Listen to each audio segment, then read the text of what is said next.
Porkins Policy Radio, offering a unique perspective on everything: geopolitics, culture creation, the reality of the world we live in.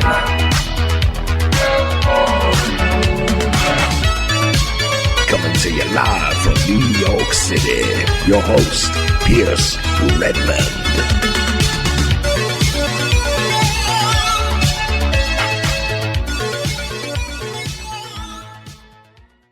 Okay, everybody, welcome back to another episode of Porkins Policy Radio. As always, I am your host, Pierce Redmond, and you can find this show here at American Freedom Radio, AmericanFreedomRadio.com, as well as on my website, which is PorkinsPolicyReview.com. And if you are new to the show, there are lots of ways to listen. I am, of course, on iTunes, TuneIn, Stitcher, Google Play, Podbean, Player FM, a whole bunch of other podcatchers that are out there. I'm still trying to figure out what the issue is with Stitcher and why it's not updating my feed, although I've talked to a few other hosts and friends who are having similar difficulties, so hopefully we'll get that sorted out. Of course, you can find all of my shows archived here at AmericanFreedomRadio.com, as well as on my site and through RSS feed. And I'm also on YouTube as well. I know that there's still some people that prefer YouTube. And, of course, you can hear my show replayed on a host of other networks on Friday nights, including AwakeRadio.us, People's Internet Radio, PSN, Ed Opperman's Spreaker channel, and his YouTube channel as well. So lots of ways. I think I might even still be on Ed's iTunes as well. I have to double-check that. So, of course, lots of ways to listen. If you want to support my work and all the stuff I do, you can always go to patreon.com/Pierce Redmond, and you can sign up and become a patron or a subscriber for as little as $1 a month, which, of course, grants you access to the exclusive bonus podcast that I do every month. And I got it in just under the wire a few days before Halloween. I got the latest bonus podcast, and that's with our friend John Duffy, documentary filmmaker and author. Of course, his new book with Ray Novoselsky, The Watchdogs Didn't Bark. We did a full 2 hours with both John and Ray, but I had before that, John and I did an hour and a half together. That's a bonus podcast. Really fun. We get into it's not like a rehash of our full episode. We get into some really interesting stuff, and I'll probably be having John and Ray back on the show in the near future. But I am very excited about today's show. We have a jam-packed episode. We're probably not going to be able to cover everything, and our topic is Vince Foster, the murder of Vince Foster, and I want to welcome our guest, Patrick Knowlton, on the show, and I think that listeners might be familiar with some of Patrick's work in the past. Of course, he's done lots of interviews, Ed Opperman's being a really great, the interviews that you've done with Ed are great. But Patrick Knowlton, how are you? It's good to have you on the show. Well, thank you very much, Pierce. I'm glad to be on your show today. I think we'll cover a lot of ground. I'm sure people that are listening are probably familiar with the Vince Foster case, and I think some people ask, why is it still around? Why is this case lingering, almost like the JFK assassination? And it does linger, and it comes back to me often with interviews like this. People actually can see me on the internet; they recognize me on the street. I still get asked tons of questions. And so it's part of my life now. I mean, it's really become part of my life, and it's been 25 years, and it's still here. Absolutely, and it's funny you were mentioning that it keeps kind of coming back up, and it came up rather recently in the news because, and this is something that my knowledge of Vince Foster is somewhat limited, so I'm excited to have you on to kind of fill in a lot of those blanks. But I didn't realize this, but Brett Kavanaugh was one of the lead investigators of Ken Starr. That's correct. He was the one who was the associate independent counsel. He was the one who had me before the grand jury. And we'll talk about that too. I think we can probably have a long conversation about Brett Kavanaugh. Yeah. And I can say one thing for sure. Is he a liar? Yes, he is a liar, and I will go on record and say that because he lied about what he did to me in grand jury, which we'll talk about sometime during the show.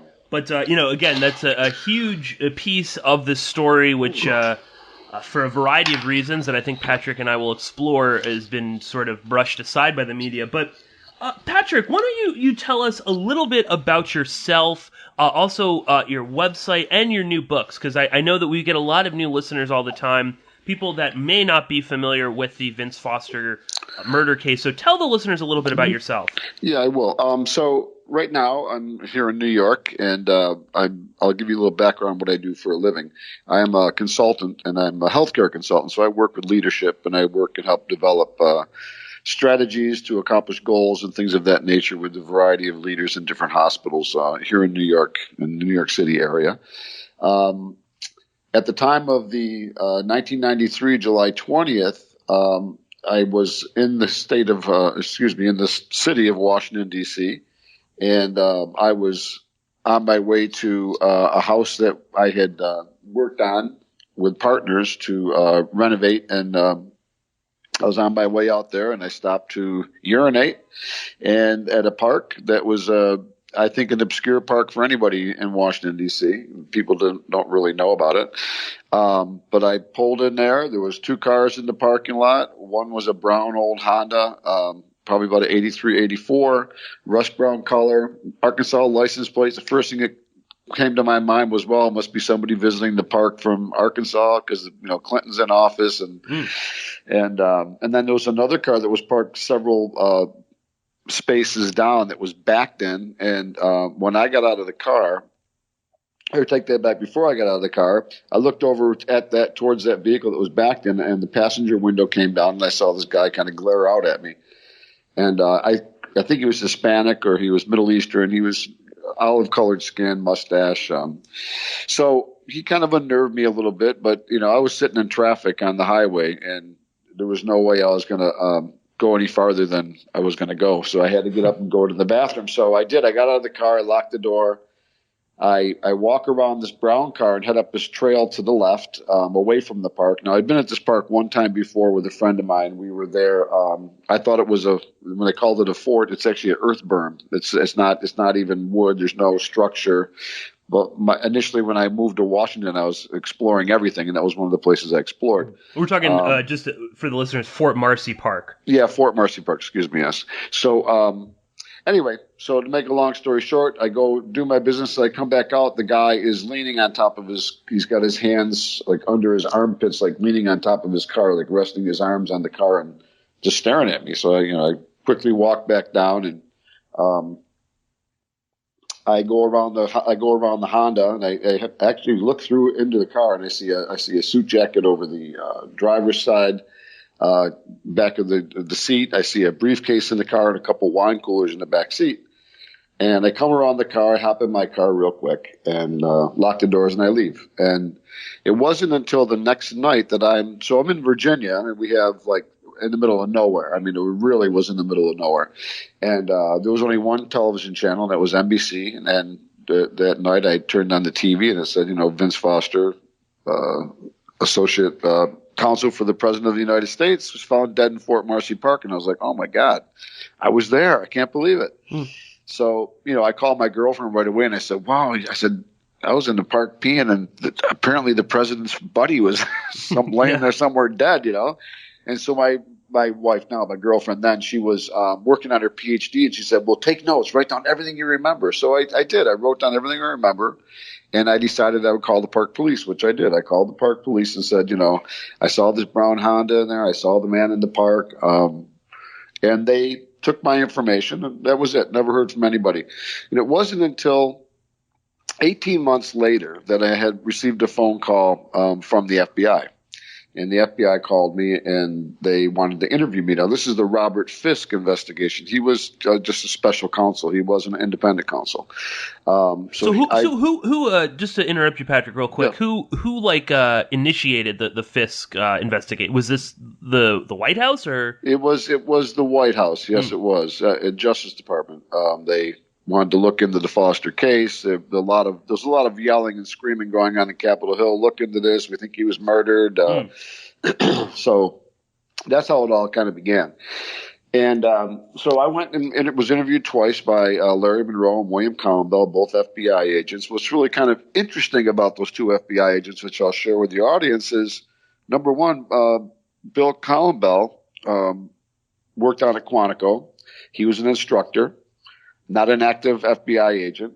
And the other gentleman that was there, Larry Monroe, he was an inventory person for Quantico, where they do training. He did inventory. I don't know what he inventoried, but these guys were not active FBI agents. And they brought in another guy who was a retired FBI agent. So they had those three. There was actually about 13 FBI agents altogether working on the case, but these are the three I came in contact with.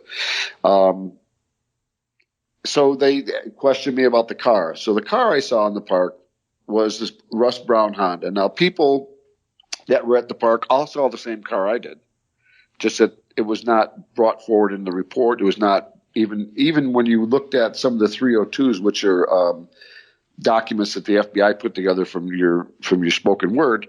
All of those FBI notes said the victim's car. They never identified the car as of the color of the car, the year of the car. They just kept calling it the victim's car.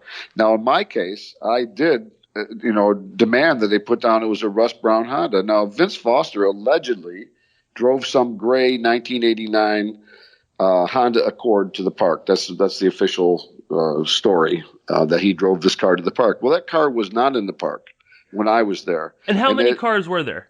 Just two. Mm. And the car that was at the park, this rust brown Honda, was pretty much ignored by the FBI. They didn't want to hear about this car. They wanted me to say, here, they kept showing me pictures of Vince Foster's Honda, which actually belonged to his children, saying, this is the car you saw. Isn't it possible this is the car you saw? And I kept saying, no, this is not the car I saw. Because, see, Vince Foster, according to the autopsy, was already dead in the park when I was there. So he couldn't have driven his gray Honda there because there was no gray Honda there. So that's what got me involved in this whole thing. This is what made my testimony, important, because I could prove that Vince Foster did not drive his car to the park. And there's other things that go along with that. So after they kind of, they really tried to push me to say, yes, this could have been the car, I kept saying no. So the second interview, before the second interview, I had my car damaged. So I had restored a car, and I like to drive. It was a Peugeot, an old one. And I just like to drive it around D.C. It was almost like the car that Charles de Gaulle had. So it's kind of a cool car. But, I had some family in town, and we went down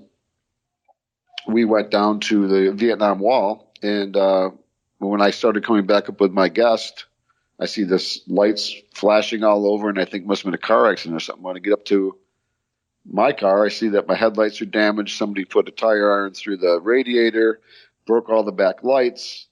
And I was just shocked. I was like, oh my God. So luckily there was a witness who was actually a retired DC captain from the police department. He took down the guy's license plate number. And apparently what happened is when I pulled in to park, this guy pulled in behind me. I think he followed me down because he was right on my tail. So I think he may have followed me from my house, my apartment in Washington. And when I went down into the Vietnam Wall, he came out with a tire iron with a couple of the guys, and they just beat my car up. And then next day, I was going in for my second interview with the FBI. So I had the information. I had the guy's license plate number, and I said, would you guys help me? Because this person damaged my car. Well, the person who damaged my car ended up being a stringer for the FBI. He had the highest clearance in the Pentagon. And it was the beginning of my harassment is what it really was. How did you find that out, Patrick? I assume this is through your lawyer, John Clark, right? Yeah. Well, how we found out about who the gentleman was? Yes. Well, Ambrose Evans Pritchard, actually, who I'll talk about. He's the one when I finally gave him. So I gave the FBI the license plate number of the guy, and the FBI agent said to me, "We can't do anything with that. That's not going to help us find the guy." Right. Of course. Yeah. Of course. I said, "Really?" I said, "Here's his license plate." No, Didn't they ask you for his birthday or something? Yes, like that? They asked me for his birthday. Said, "Can you find out what his birthday is?" I'm like, "How am I going to find out what his birthday is? I don't even know who this guy is." Anyways, Ambrose ended up, chasing the guy down. Ambrose is the one that got the background information. We actually had a printout from the Pentagon, a printed document that had this name on it, what his clearance was. He was connected to the FBI. And so when I went there for my second interview, I explained to them what happened. They were like, "Oh, so sorry." And then he said to me, "Well, at the end of the interview, he said, I really can't help you with anything. Maybe get the local police to do something. Get the park police to do something." Okay, so I let it go at that.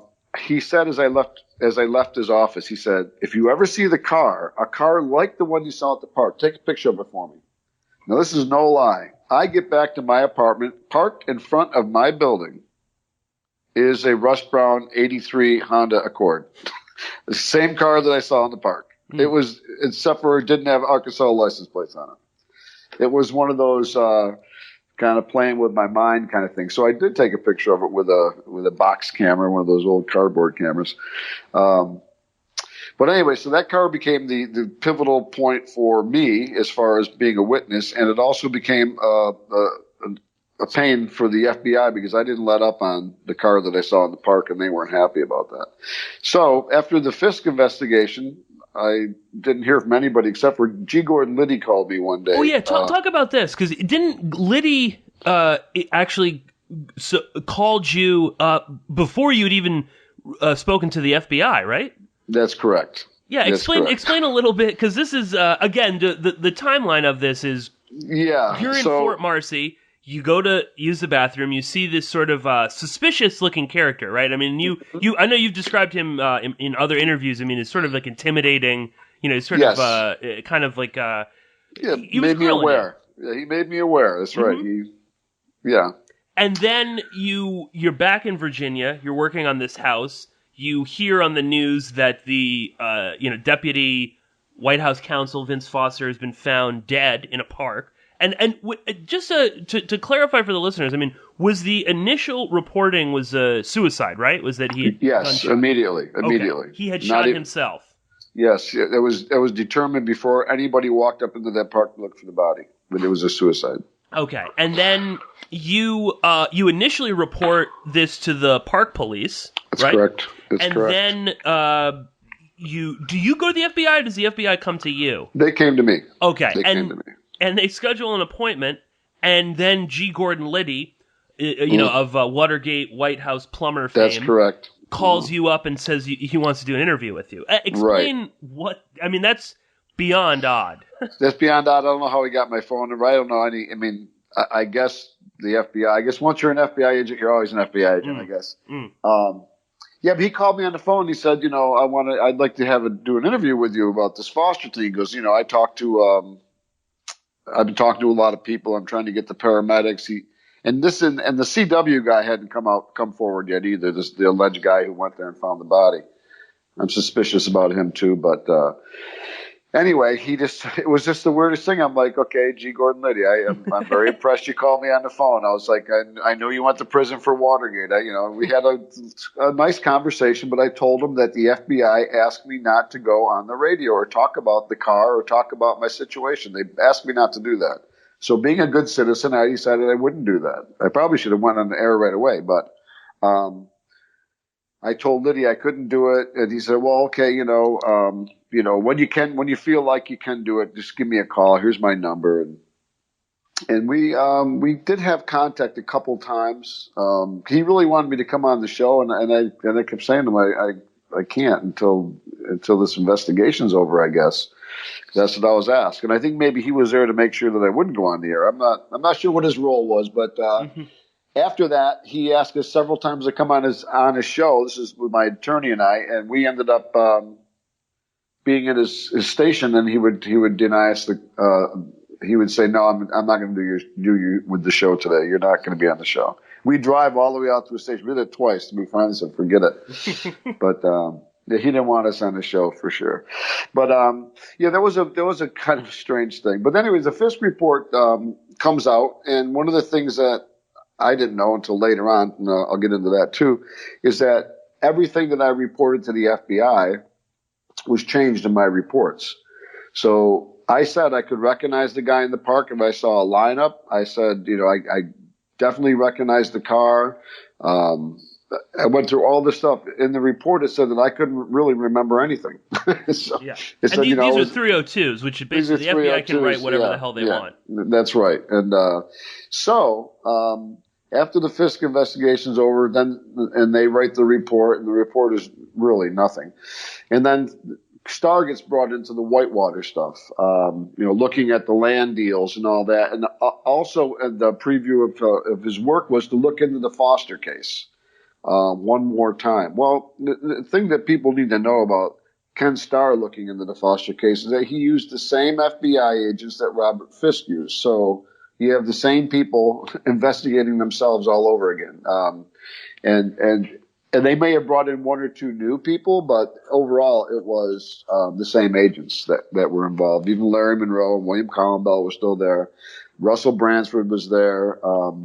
Then they brought in somebody who I think your listeners might be interested to know. Now, they brought in the FBI child abduction unit head to lead the investigation into Viz Foster's death. His name was Jim Clemente. Yes. And Clemente had a very strange background. And we found one document at the archives, which is the cover page for his office. And we've tried to find out for a long time what Jim Clemente was doing in the Foster investigation. Now, you got to remember that Waco happened about the same time, too. Mm.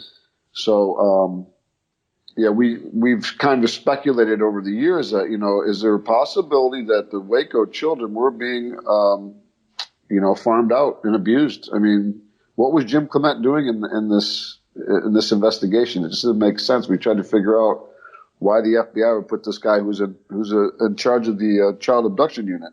Right. Because there's no evidence of that in the Foster case, at least on the surface of it. I mean, he seems like an odd choice. And again, people, I think the listeners should remember Jim Clemente because we've talked about him in reference to like the John Benet Ramsey case, but he's he's become quite a like TV celebrity. He's like the go-to FBI, and again, he speaks for the FBI, when it comes to everything on CBS, NBC, all the big three-letter news agencies get him out. And I think he's sort of a creepy guy, and I don't really trust him at all. And it's odd the way he has sort of like trotted himself out as like the expert on everying to do with the FBI. His brother, too, is an FBI agent. He does the same thing. His brother's very much like him. So Jim Clemente, again, a mystery to us. We wish we could have found more documents related to the child abduction unit. We only found one, but really nothing written on except it was the cover page for a report that we would love to have seen. And all these documents, Patrick, these are all coming from the National Archives, right? Everything we have comes from the National Archives. Everything that we've written on our website, FBICoverup.com, everything is all government records. We don't speculate on anything. We have done a lot of digging, and we still go to the archives. We still have a request in right now. It's taking some time. It's going to be a couple of years before we get any more documents. But there are a ton. Again, if you go to FBICover-up.com, that's Patrick's main website, and there's a ton of information on there. Lots of documents. I mean, that's the other thing too. I know that the Vince Foster thing is it's still kind of considered like a taboo topic, or it's too kind of out there or something like that. But I mean, there's a ton of information on the Vince Foster case at the National Archives. Yes, and there's actually even at the FBI website they have some Foster documents up there that we discovered we hadn't seen in the archives, so we were kind of interested in going through all those. So there's a lot of documents. I mean, unbelievable amount of documents for an alleged suicide. And things are buried. Now, anybody who does any research, you start going into the archives and looking into some of these boxes and these files. There's papers mixed up all over. I mean, there's no system. There's not an organized. An organized file. The Foster stuff. I think I heard you talk about this on another interview. It's they're actually like housed in like the JFK section. JFK assassination section, right, with Martin Luther King. Yeah, that's where they are. So bizarre. Again, I mean, and I think that's just that purposeful, just to make it more complicated. You go there thinking you know what you're doing, and then you got to go somewhere else, and it takes time, and especially too if you're filling out forms and you've got the wrong whatever. Yeah, box number. I mean, it's really it's they make it complicated, and I don't know how people. This is what gets me too. I don't know how people go to the archives in one day and get all this information. Like these, I see that the presses went to the archives and grabbed these documents. So I don't know how that happens because it doesn't work that way. I mean, first of all, you'd have to know exactly what box to go to pull out a document. I mean, there's 20,000 boxes for the Foster case. I mean, you got to know what box. How would you know? You couldn't know. There's not even a manifest that tells you what's in the boxes. It tells you whose files they are. It tells you whose files they are, but it doesn't tell you anything else. Right, So page. Yeah. Well, no, it's interesting you bring that up. I know a lot of people, other radio hosts and alternative journalists and stuff that do FOIA requests. And it's interesting to see how long, some of my friends that put in a FOIA, and it takes, months and months and months. Yes. And you got to jump through hoops and you got to resubmit it. And then, you see a journalist from a mainstream outlet goes and they get it, in a day or two. Right. So it's, it's interesting to see the speed. And I think some of that is like, if you do have like a big outlet behind you, the National Archives or whoever, the CIA, FBI, FOIA office, whoever runs it, they're more willing to kind of give that out. Whereas, someone like me or you, they're going to drag their feet. Right. But, I tried to get my FBI file. This is a kind of little side story, but I went to the FBI and I said, I'd like to I FOIA'd my FBI file because I know they had one on me. Mm-hmm. My letter in response was, you cannot have your FBI file for 50 years from this date. And they gave me the date. 50 years. I can't get my FBI file. I won't even be alive. Right. Yeah. But I know why they did it because going through these boxes of documents, I found they went and did a whole background check on me, my health. They got my medical records. We know they tapped our phones. So one thing that's interesting is they don't get rid of these documents. I mean, this is what's really strange. If they're doing a cover up, they still leave the documents laying around. Yeah. And I don't know why. I mean, it'd be better just to shred everything and then be all over. Nobody could have there's no paper trail. But, but with me, I'm sure I'm sure a judge did sign for a wiretap on my home, my lawyer's office. I'm sure they did all that kind of stuff. They were monitoring us for a couple of years. I mean, they were worried because they thought we were getting phone calls and being tipped off by Miguel Rodriguez. We're pretty sure of that. And we never had any contact with the guy at all. I'd never spoken to the man. And he was one of the investigators, right? Yeah, he was there before Kavanaugh. Yeah. Mm. Well, let's jump back a little bit, Patrick. Let's we have the Fiske Report comes out, which again rules that it was a suicide. It sort of distorts a lot of what you say. I mean, the main stuff being that you saw a brown Honda Accord in the park with Arkansas plates. That gets altered.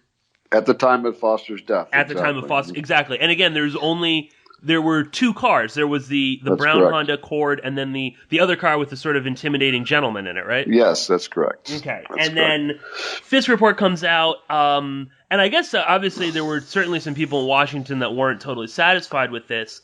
And then you get contacted by Ambrose Evans Pritchard. That's correct. And why don't you kind of we'll pick up there because this sort of jumpstarts like the not only the Ken Starr saga, but also it kind of sucks you much more deeply into this whole story. Very much so. So talk about this. You get this call from Ambrose Evans Pritchard. Yeah, so I'm in Virginia. I get a phone call from this guy who says, I'm a British journalist. I'm doing a story on Vince Foster. This is 18 months after this guy's death.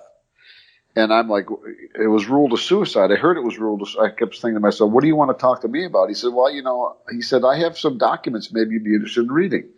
I said, what documents? He says, I have your FBI report. I said, really?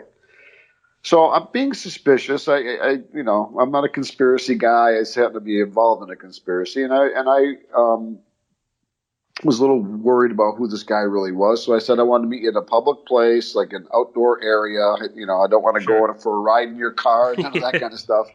Brown Honda Accord. Yeah, I meet him. And brown Honda. I meet him and he ends up being a very nice guy. And I immediately trusted him. And he took me to his office over at the National Press Club. And there I sat in his office, and he obviously had a tape recorder, which I didn't know. He was taping me. But he gave me my FBI reports, the 302s, which the FBI typed up from the Fiske investigation. And as I was reading down through, I said, I didn't say this. This is a lie. I'm saying this out loud. And I swore a couple of times. I was like, this is BS. I mean, I didn't say this. And all the time he's sitting there, really, really, really. And then he showed me that Fiske Report, which my part of it. And I was like, this is a lie. I mean, I told him I could identify the guy in the park easily. Give me a lineup. I said, I told him I could do that. Why are they saying I couldn't remember anything? Or I couldn't recognize the guy in the future or anytime in the future. That's what it said. He couldn't recognize the man anytime in the future. So I'm saying all this stuff, and Ambrose says, well, I'm going to do an article about you because the Ken Starr investigation is going on. Now, for your listeners, too, I just want you to know, I had no idea Ken Starr was doing an investigation. I didn't even know who Ken Starr was. Mm-hmm. This is 1995. I have no idea that they're investigating Foster again.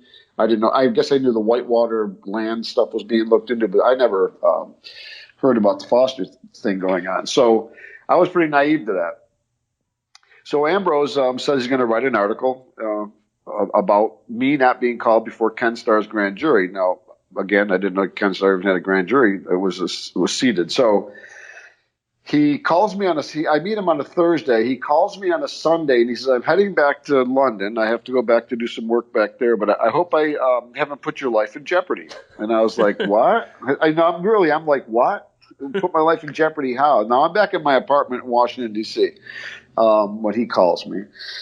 And so I kind of think this guy's kind of wacky. This guy's weird. I mean, why is he saying that? So he says, the paper will be out in America on Tuesday. Why don't you go take a look at it? So Tuesday comes along. My girlfriend and I, we walked down to the paper stand.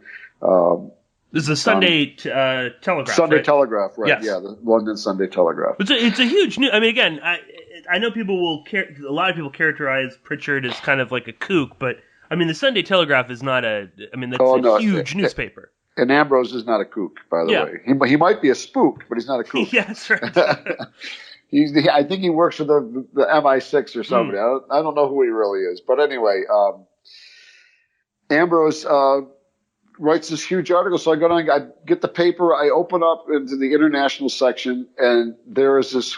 My name is in big, bold, black letters. Patrick Knowlton, witness in Fort Marcy Park, can identify murderer. That was the headline. I was like, what? I didn't say I could identify I don't know if that guy was the murderer. How do I know if that guy in the park was a murderer? Well, and again, you're not even sure that it was a murder. You just know that there was a different car.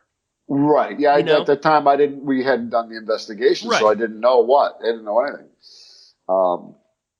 So, my girlfriend and I are reading this thing, and I'm telling you, I was sick to my stomach. There's a picture of Hillary and Bill Clinton, Vince Foster, and my name there. And I'm like, how did I get involved in this? The president's name, I'm mentioned with the president. This is insane. So that day, we walked back to the apartment, and I'm shaking really because I was upset, and I kept thinking, it's okay, it's just on a Sunday, it's a foreign paper, don't worry about it. My girlfriend's like, oh, this is damaging, this is not good for you, reputation, blah blah blah. So we get back home, and we didn't live together until we were married. So she had an apartment downstairs, I had an apartment upstairs, and in the building. And we decided to go to dinner that night. So we meet in the lobby. We take a walk. And I'm not going to get into the whole harassment thing, but if your listeners want to go to our website, FBICoverup.com, on the front page, down at the bottom, just below my picture, is a whole 28-minute video on the harassment. And we had it done. Actually, Breitbart did it before he became Breitbart News. It was long before that. Andrew Breitbart. Andrew Breitbart, yep. He worked for Huffington. Yes, that's right. Yeah, so he helped found the Huffington Post. What's that? He helped found the Huffington Post. Yes, right. Huffington. So this is I knew him when he was younger and before we became. But anyway, so he did this video. It's a very good video. It's they did a great job of editing it. It tells the story, but I'll just give you a little background on the harassment. So the harassment started that night as we were walking over to an Italian restaurant, which happened to be Vince Foster's favorite restaurant. I had no idea until later on, but we were walking over to have some Italian food. And my girlfriend, who is usually in her head because she's an introvert and she's working on her PhD, she's writing her dissertation and stuff like that at the time, she says to me, why are all these guys looking at you? Now, I made a joke because it was a different time of in our life. So I said, I must be looking good tonight because DuPont Circle's the gay area of Washington, D.C. So I made a light joke like that. Oh, I must look good. So she goes, no, but look at you. So when I start paying attention, it's these big burly guys. I mean, big guys. I'm talking about linebackers. Like some guys, their jackets were too small for them. Their muscles were bulging out. And they were walking directly at me and just staring me right at my head.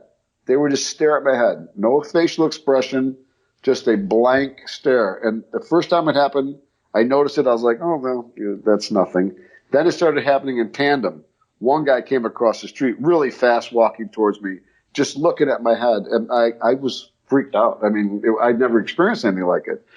And guys coming towards me, guys coming from around these big pillars. They were like standing behind the pillars. They came up from behind the pillar. It was very choreographed harassment. I'm telling you, when we started walking, guys started following us. There was not a policeman around. One thing I learned later is that the police were told it was called a stand down from DuPont Circle because the feds claimed to DC they were doing an investigation, and they didn't want police presence.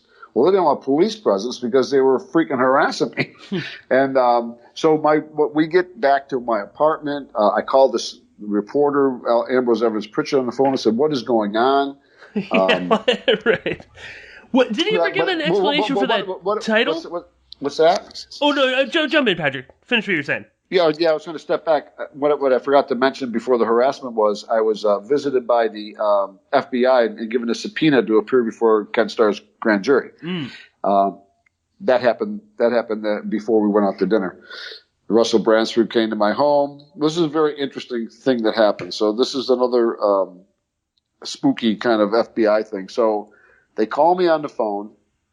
And they say they're going to come over to give me a subpoena to appear for the grand jury. And I say, well, I want to call a lawyer. I want to call my lawyer.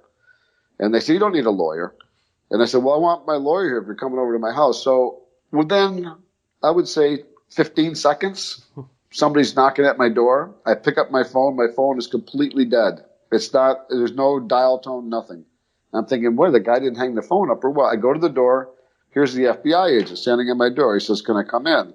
I'm Russell Bransford. He shows me his ID. So I bring him in. We sit down at my table and I say, what do you want to do? What do you need me for? What do you want? And he said, we need you to appear on November 1st, the grand jury. I said, well, I'm going to be out of town. He goes, no, you're not. You're not going anywhere. You're going to be at the grand jury. So anyway, when Russell Bransford, when he sat down at my table, he exposed his weapon. He had a sidearm up in his chest area. And he opened his coat so I could see his gun. I'd never had anybody do something like that to me, and it kind of threw me off a little bit. And all the time, so I tried to explain to him I wasn't going to be around, but he didn't want anything to do with that. And then he left. And as soon as he left, I picked up my phone to call my lawyer, and my phone was back in service. So it was like, it was just very, very strange. But anyway, so then I was called before the grand jury, and what's really interesting to me, and now I know I was interviewed by Robert Fiske, and I was never called before any of his, I don't even know if he had a grand jury. I think he did, actually. But usually, according to people that are in law enforcement, they usually get interviewed again by the FBI agents who are working on the case, and then you're called before the grand jury to make sure that you have information that's worthy to be presented. But they didn't do that to me. They subpoenaed me without having me interviewed by anybody, because I was interviewed 18 months before, but things change. Right. So they get me before the grand jury, and this is when I meet Brett Kavanaugh for the first time. And Brett Kavanaugh was a young guy. I think he must have been 28, maybe 30 28, 29, I think. Yeah, he was a young guy. He was with John Bates, and John Bates was also somebody who was elevated up in the world to a judgeship, a federal judgeship. But anyway, so they start asking me questions about, how involved I am with the media. Did I talk to anybody? Am I making money off of this story? And I'm saying I want to know who harassed me, and I want to know who sent that FBI agent to my house to subpoena me. I said I was intimidated by all this stuff. And they were like, we're not going to answer your questions. You're here to answer our questions. And I was adamant. I mean, I wasn't going to give up. I said, I want to know who sent that guy to my house. I said, he intimidated me. And then they finally said, well, we did. We subpoenaed it. It was me. John Bates said it was me. I sent him. But actually, it was Brett Kavanaugh, because Brett's the one who had actually signed the affidavit for me to appear. But as there were, I had to step out a couple of times. I didn't know what my lawyer was doing. My lawyer was talking the Dateline, and I heard him say, Patrick would probably like to be paid for this. I'm like, I don't want to be paid for nothing, but my lawyer was trying to figure out a way to make money or something. And I don't blame him, because everything he did for me was for free.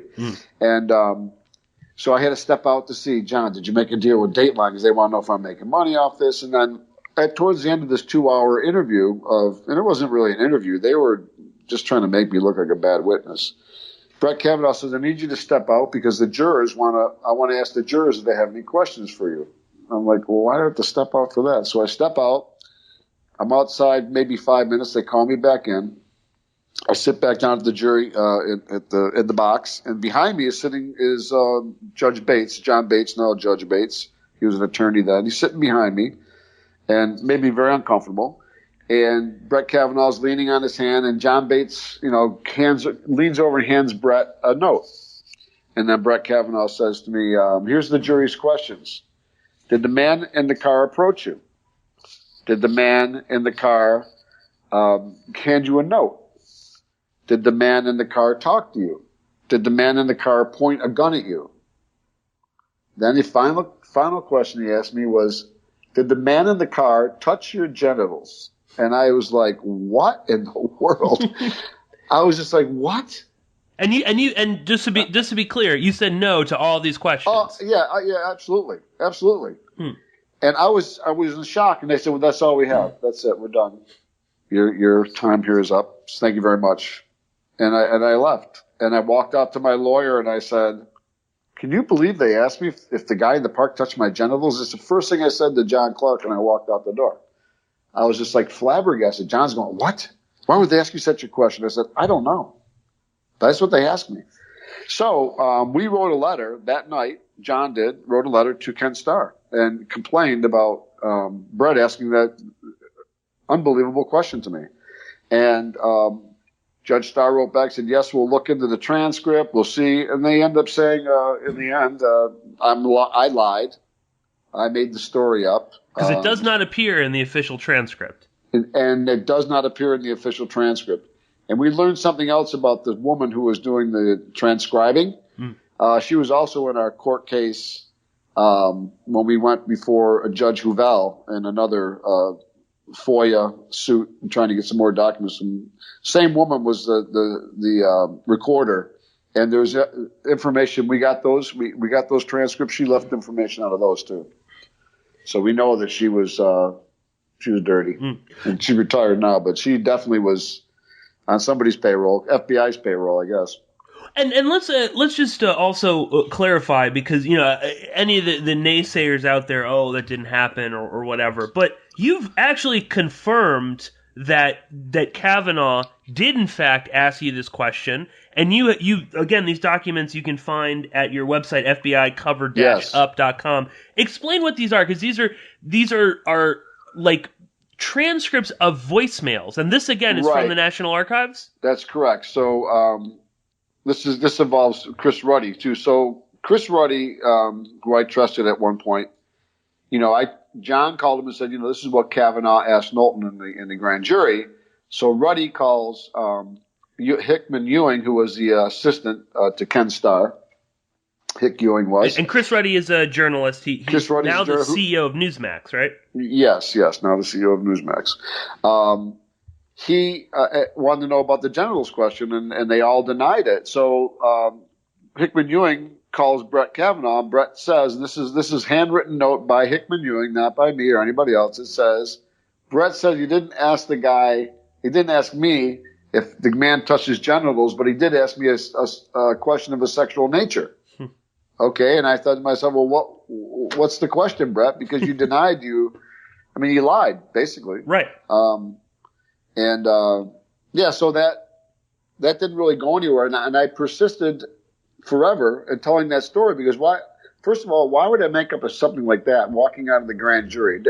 Why would I make that up and tell my lawyer this is the last question they asked me?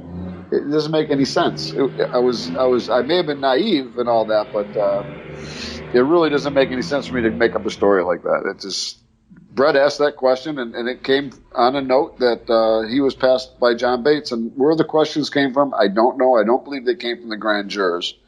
Why would they even ask that? Yeah, why would they even ask? Exactly. Oh. Right. No, it was all just to discredit me, pretty much. And they tried to do that by asking me if I was involved in the press, if I was making money, am I writing a book, that's all they tried to do the whole time. And we should also preface this too by the fact that Ken Starr and his minions have long tried to portray Fort Marcy Park as some sort of like a cruising park, right? Where guys were going to meet other men, which is, I mean. Also, if people should just like Google Fort Marcy Park, it's about a 6-minute drive from Langley. This is not like a park where you would think that this sort of activity would be going on. Well, there is a park farther down the road, actually near the CIA headquarters, that is a well-known and has been forever in D.C. A well-known park for homosexual activity. It's been known forever. It's called Turkey Run, and they tried to make Fort Marcy like Turkey Run, but we after my court appearances and all that, Hugh Turley and I, the researcher who worked on with us to create our reports, we spent days at Fort Marcy Park hiding out, watching activity, what's going on. It was a very strange place. Sometimes the police, this is interesting because sometimes the police would come and back the car in and block the entrance into the park, and then the exit area, black sedans would come around the exit area and drive up into the parking lot. And we saw people exchange briefcases. We saw people go from car to car, sit, have conversations, and leave. Then once they left, then the police would leave. It was like some little clandestine operations. And there was a guy in the park actually all the time, apparently, taking down license plate numbers of anybody who came in and out of the parking lot. And his name was Reeves. And he was a retired postal worker. I don't know what the motive was for him, but he was there. He had a stand. He had like a tree stand that he used to be in and watch cars. Yeah, it was very strange. We also found at the park, Hugh Turley and I, the cameras lines that went from the Saudi Arabian compound over to Fort Marcy. Now, they had those in there because of, I can't remember, there was something going on. We were bombed. I think we bombed somebody, and the Saudis were worried about somebody coming in through the park and attacking them from the park. So they had their own. They had security cameras put up. Now those security cameras were there probably the day Vince Foster was brought there. I was probably on camera, no doubt. And I said I'd like to find those cameras. I'd like to find that tape. But we fell on deaf ears at that one. We didn't have the opportunity, but. We actually found the recording, the video lines running right directly through the trees over to the Saudi compound. Wires cut, of course, because they moved the cameras out. I don't know when, probably when they were investigating the Foster case. The FBI was in there for about 2 months, doing all looking for the alleged bullet. Right. Yeah. And again, just to jump back and clarify, because this is I think will sort of speak volumes to Brett Kavanaugh's character, and this is something we'll probably continue a bit more in the second hour. We got a couple minutes left here, but Kavanaugh again denies this, and then, like you said, Hickman Ewing, there's a handwritten note basically saying confirming that Kavanaugh asked some sort of question of a sexual nature. There's also, again, in the National Archives, printed transcripts of voicemails where Chris Ruddy says, "I'll keep this out of my article." Yes, right? Yes, he did. He called. He actually wrote an email too. Or no, take it back. He wrote a. What did he do? I can't remember if he left him a note. Fax or something? Yeah, fax. Right? Thank you very much. Yeah, he sent a fax saying, "You can tell Brett, don't worry, I'm not going to put the genitals issue on the paper." Really? So, and he says even though Knowlton is adamant about it was asked, I'm going to leave it out. So tell Brett the rest is sure. Don't worry. That was the wrong thing to do, obviously, but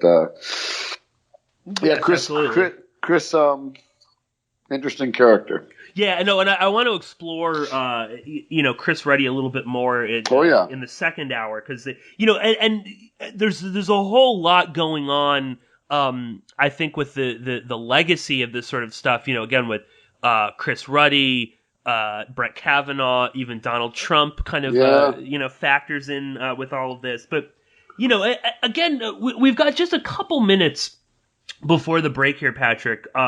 And just, what's your sense at this moment right now? Like after the grand jury, what's going through your mind? Like, what's happening?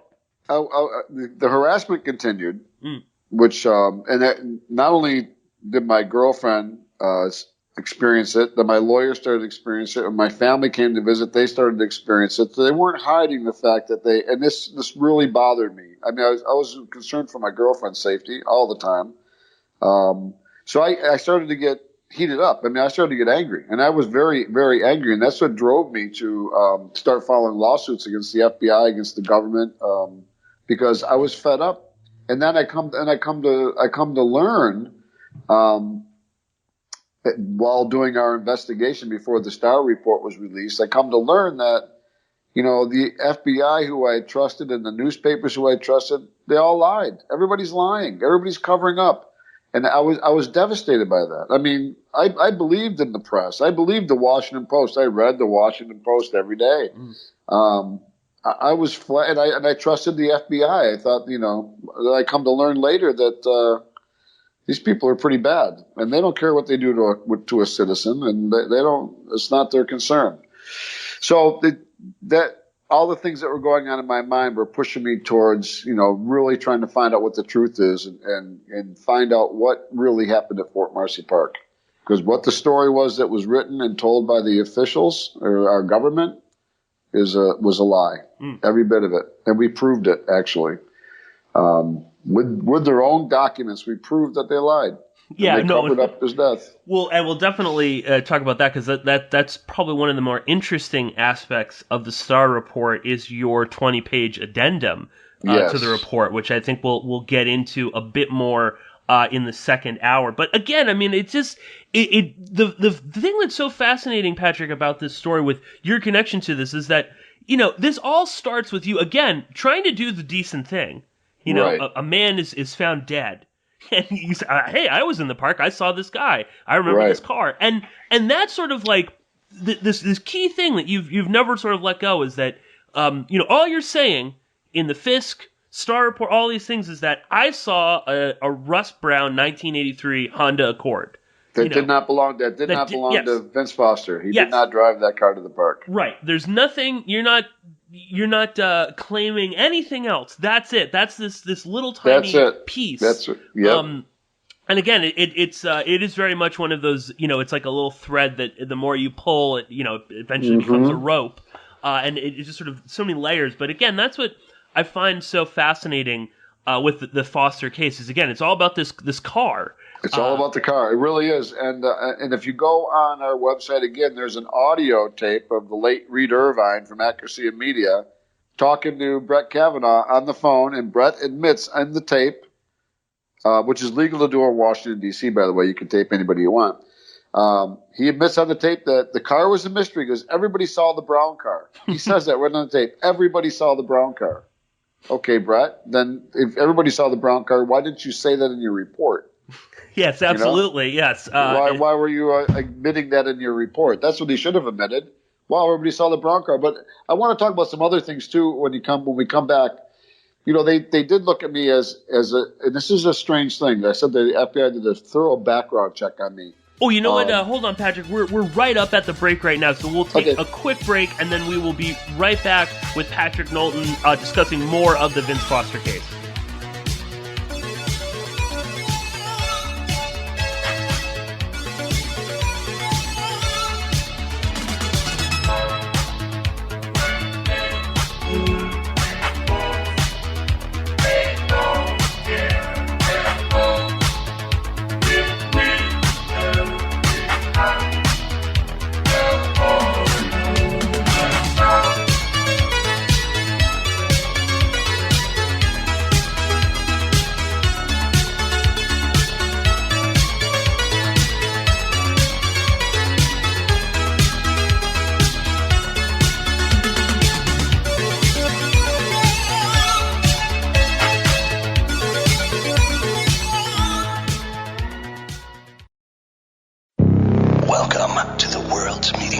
This American. It's practically narcotic. Freedom. Oh, yes, I like very much. Radio. You're an American institution. American Freedom Radio. Have you experienced the miracle of CBDs? They can help you reduce suffering, reduce stress, help you sleep better, modulate inflammation in the body, and is absolutely safe. Meta Hemp Solutions offers a radically innovative approach to CBDs for exceptional results. Stop suffering and reduce your stress now. Isn't it time for a good night's sleep? Stop worrying about tomorrow today. Lab tested for potency, purity, and is non-psychoactive. Free shipping to all 50 states. Try our product risk-free. Money-back guarantee. Use code AFR15 to get 15% off. That's Alpha Foxtrot Romeo 15 to get 15% off. Offer ends soon, so visit MetaHemp Solutions today at metahempsolutions.com or call 833-858-7500. Suffer no more. Get rid of the stress and sleep better. Get our product now at metahempsolutions.com. That's metahempsolutions.com. Are the trials of modern-day living getting to you? Feeling tired all the time with no energy? Is proper nutrition a challenge? Having trouble sleeping? All of these evils, sleeplessness, tiredness, poor nutrition, and stress, wreak havoc on our bodies and minds. Enerfood, our incredible organic superfood, has been here to save your life day by day for over 14 years. With the densest nutrition on the planet, Enerfood is filled with 20 superfoods and super herbs designed to cure the evils of modern life. Enerfood will turn you into a superhero, and your family and friends will notice. Don't you want that get-up-and-go feeling you need to seize the day? Why wait? Try it today and start feeling great again. Order now at www.enerfood.com and use the code TR15 for 15% off, or call 866-762-9238 to place your order by phone. Use code TR15 for 15% off Enerfood at www.enerfood.com. When the weapons of mass destruction turned out not to be true, I expected the American people to rise up. They didn't. Then, when the Abu Ghraib torture thing surfaced and it was revealed that our government participated in rendition, a practice where we kidnap people and turn them over to regimes who specialize in torture, I was sure then the American people would be heard from. We stood mute. Then came the news that we jailed thousands of so-called terrorist suspects, locked them up without the right to a trial or even the right to confront their accusers. Certainly, we would never stand for that. We did. And now it's been discovered the executive branch has been conducting massive illegal domestic surveillance on its own citizen, you and me. And I at least consoled myself that finally, the American people will have had enough. Evidently, we haven't. In fact, if the people of this country have spoken the messages, we're okay with it all.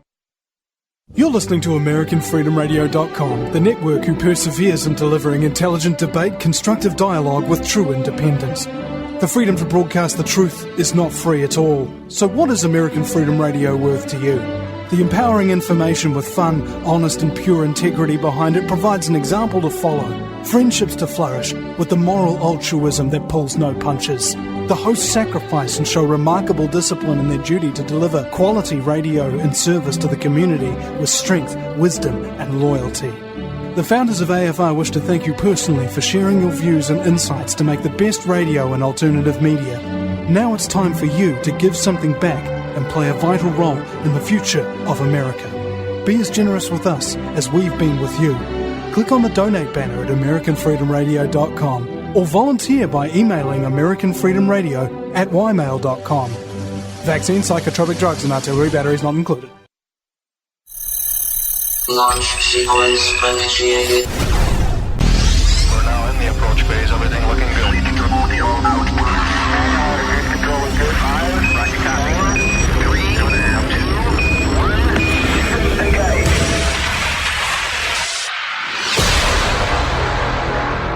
Prepare your mind to experience American Freedom Radio.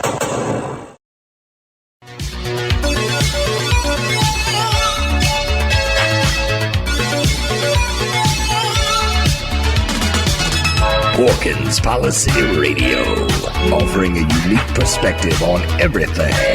Geopolitics, culture creation, the reality of the world we live in.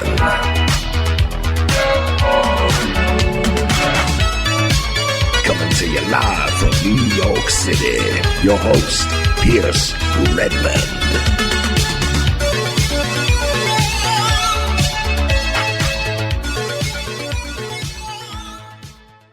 Okay, everybody, welcome back to Porkins Policy Radio. I am your host, Pierce Redmond. If you are joining us here in the second hour, we are speaking with Patrick Knowlton, who was a witness to the Vince Foster murder.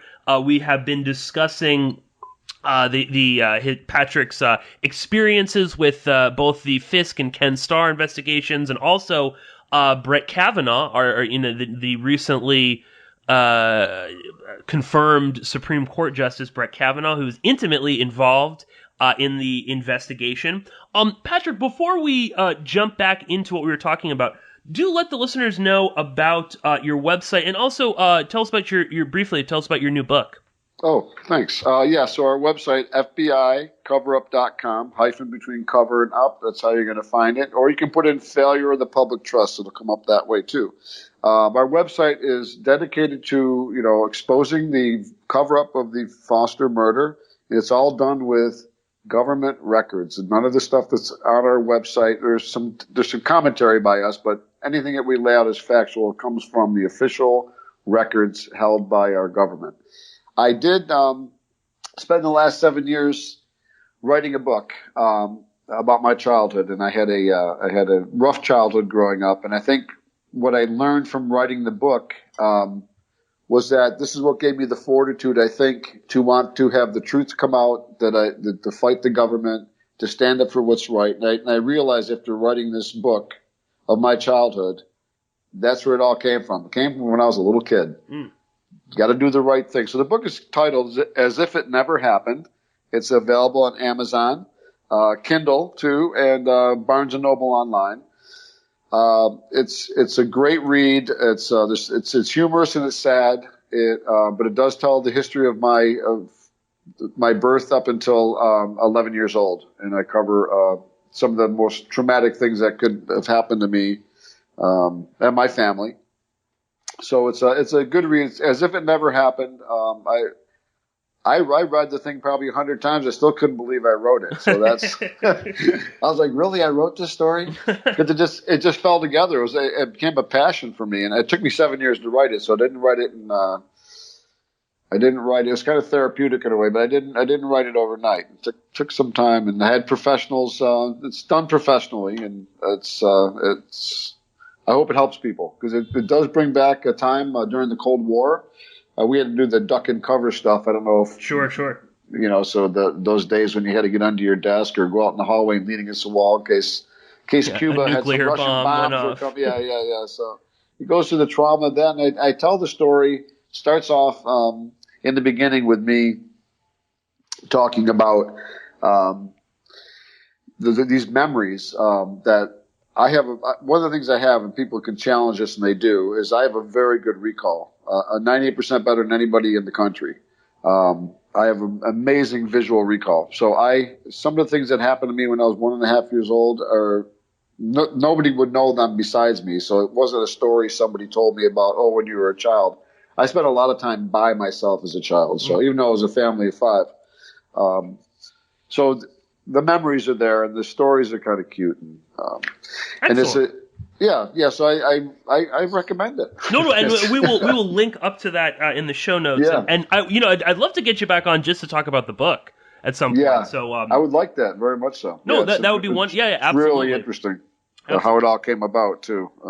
Well, like you say too, I mean, and I heard you talking about this with Ed also, that the experiences of your childhood sort of.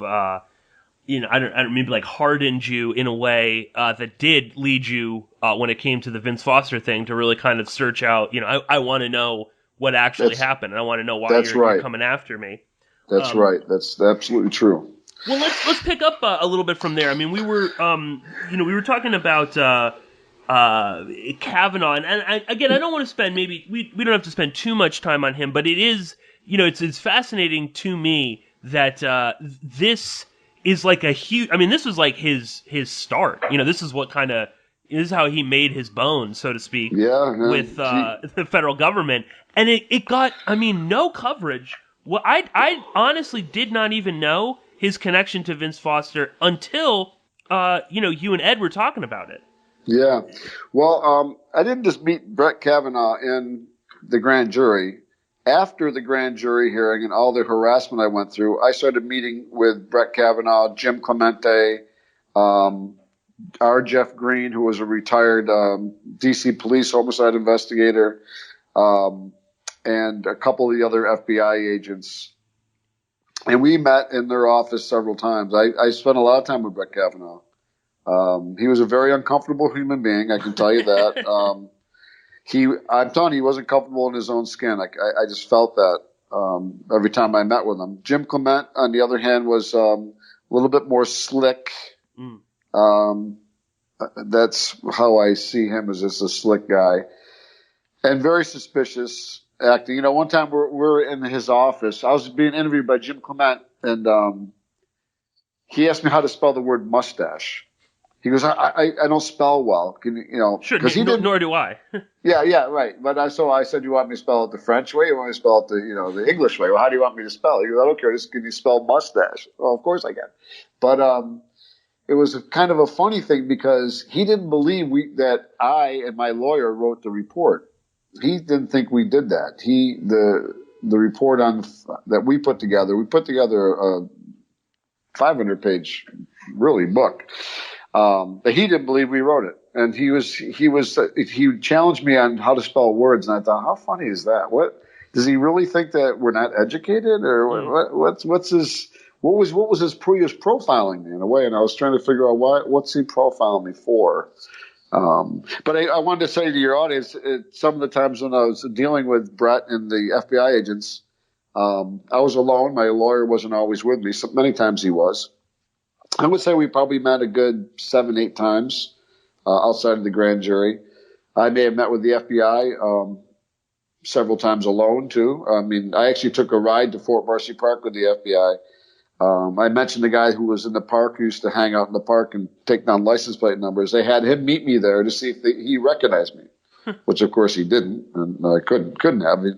But but when we went from the FBI headquarters to Fort Marcy Park that day, we were fouled by a van. And Brett Kavanaugh, brought it up to me that I had made a phone call before I left to go to Fort Marcy Park to tell my lawyer, John Clark, I was going with the FBI.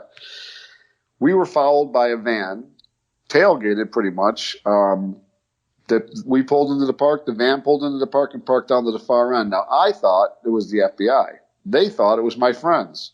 Who it was, I didn't know until we got into the archives. We found their notes on the van that followed us.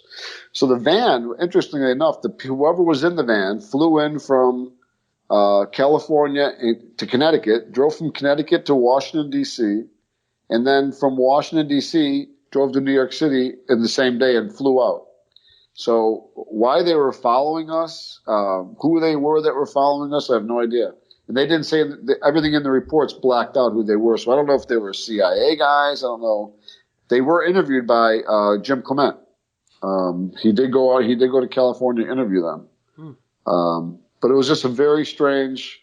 And then when we left, the van followed us to a gas station. So there was no cell phones then, so they had to go get a payphone to call the office, So we went to this gas station, and the van followed us there. And they got gas, and then Jim Clement, they were nervous. These guys, I'm telling you, these FBI guys they didn't know who these people were. And they took down the license plate number. I remember them getting the license plate number. They walked by the van, looked inside. They kind of brushed by the guy coming out if he paid for his gas. And the guy who was in the van, there's 3 people in the van, 3 men. Neither of them looked at us ever. They didn't, usually you glance at somebody, they glance back at you or something, sure. Say hi. But these guys, they didn't make any eye contact or anything. It was very strange. And I could tell that they were Jim Clement, the other 2 FBI agents that were with us, were very uneasy. It was the strangest thing. I'm going to guess they were another agency. It could have been National Security. I don't know who they were, but they were. They certainly were following us around, and that was one of those things that where Brett, hey, the next day he calls me and he wants me to come in. And he says, who are these people you had following us? And I said, I didn't have anybody follow you. He said, yeah. He said, I checked. You called somebody before you left here. I said, yeah, I called John Clark. So the other funny part about being in that office this day is that R. Jeff Green, who is now dead, he was a retired D.C. detective. He asked me if I wanted a glass of water. I said, sure. So I drink the water.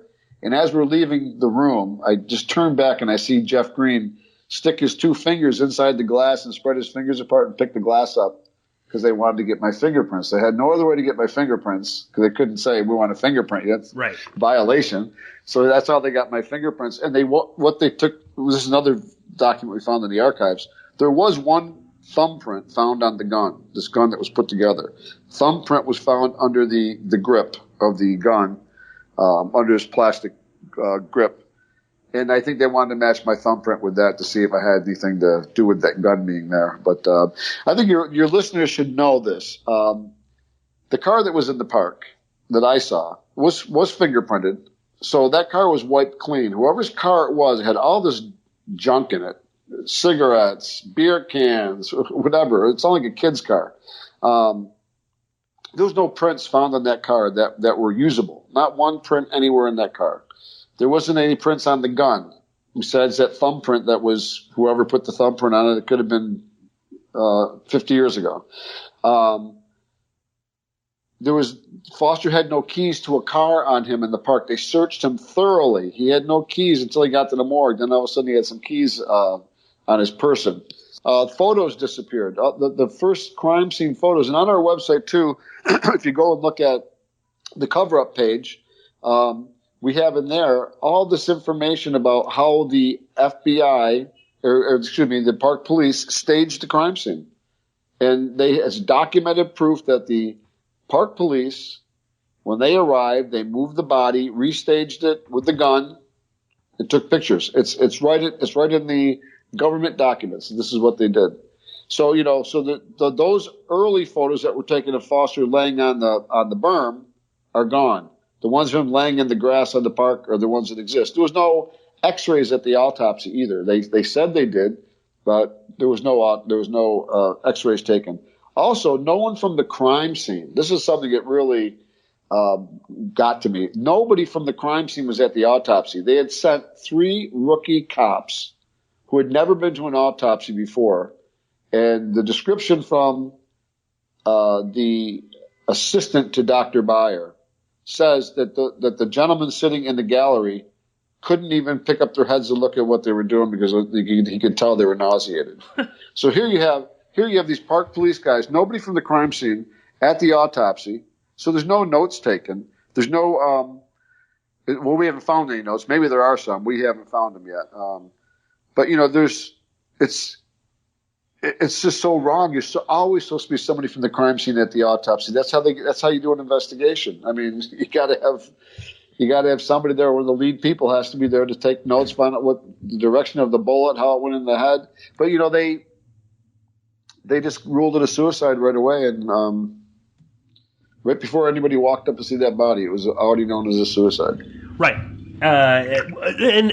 Well, I'll just say, too, I mean, there's so many layers to Vince Foster, and there's the sort of like technical side of the murder, like you said. I mean, there's also questions about the trajectory of the bullet, what's on the gun, where the gun was, all that. I mean, and again, there's no way we could really even begin to kind of scratch the surface on that. So again, I'm going to link up to some other interviews you did with Ed Opperman. You did like almost 3 hours, which is great. There's a ton of information there. And of course, to FBICoverup.com, or, there's a lot more on there. Yes, and of course, I mean, there's books, and there's a book that you and your lawyer, John Clark, wrote as well, right? Yeah, Hugh Turley too. Yes, it's more of our court document, but it tells we did a great investigation. I mean, I don't know if anybody saw the movie, your listeners, Beautiful Mind. Sure. You remember that? Well, we did a similar thing with when we got the Starr report.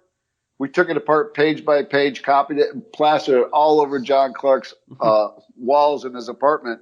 And we went through and we dissected that thing, turning over every lie they had put in that report. I mean, it was blatant lies. And I think Hugh Turley, who's our researcher and who's actually he's written a great book on the death of Thomas Merton. If any of your listeners know Thomas Merton, he's written a great book called The Martyrdom of Thomas Merton. But Turley said something one time that I think was really shocking to me. And he said, you couldn't leave this much proof of a cover-up laying around.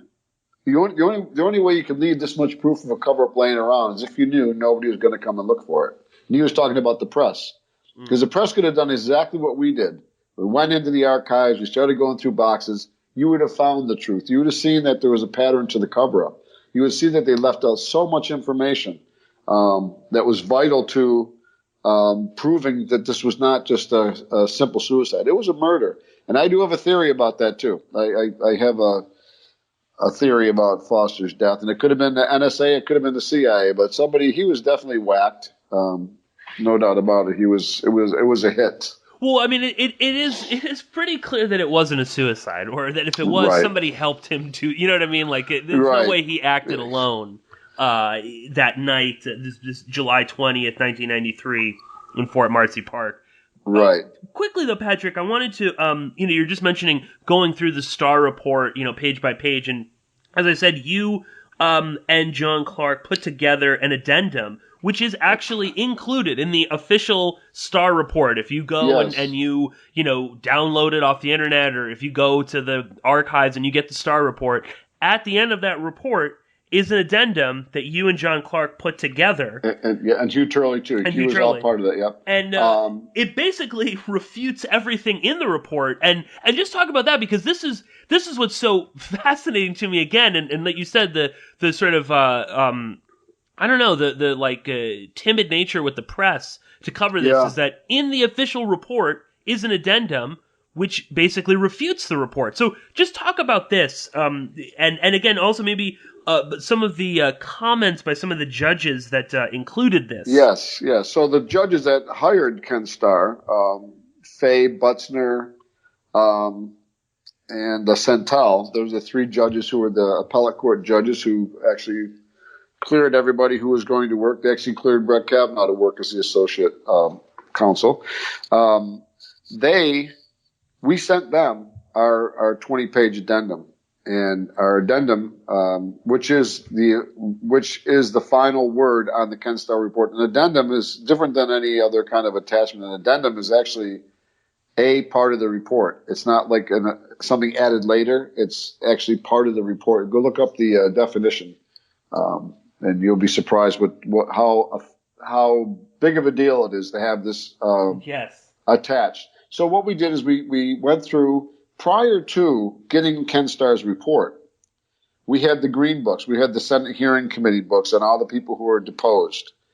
We went through those books and we found every lie that those people were telling, and it's pretty blatant too. So we were able to say, okay, by checking everybody's testimony, we spent a long time doing this, hours, 12, 14 hours a day, 7 days a week, because I wanted to get to the bottom of it, and I really did. And I'm glad I had a small team, John Clark and Hugh Turley, that were dedicated to it too. But we went through and we found all of the inconsistencies, and we wrote them up. I said we found 6 major points to proving it wasn't suicide, very strong.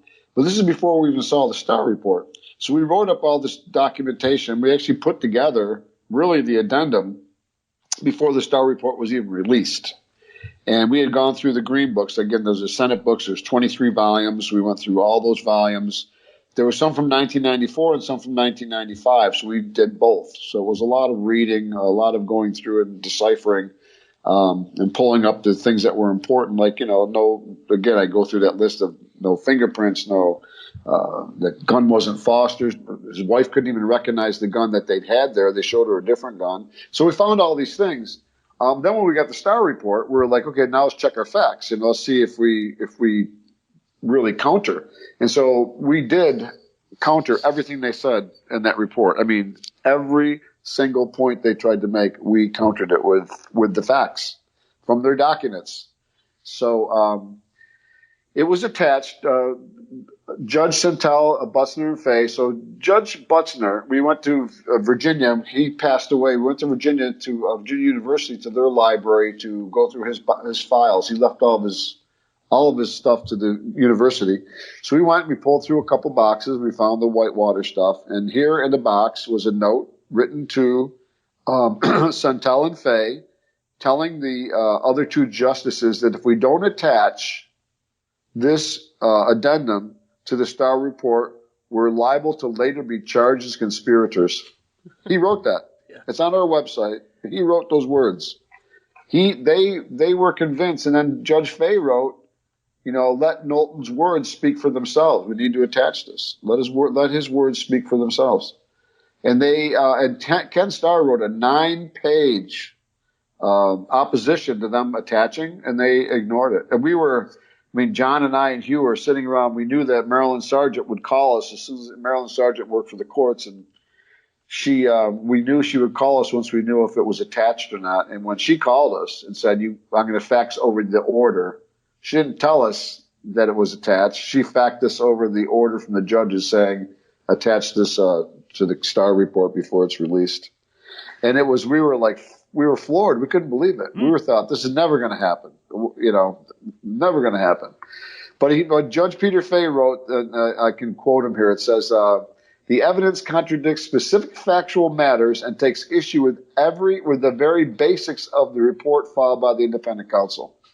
So they went through and they read what we had. They knew we didn't make it up. We cited every official record that the information that we had came from, and I think they had to be impressed with it. And they hired Ken Starr, so yeah, no, that alone should really kind of like illustrate how flawed this report is, and the mere fact that like I said, this isn't like a little footnote or no. This isn't like an opinion. This is part of the actual Starr report.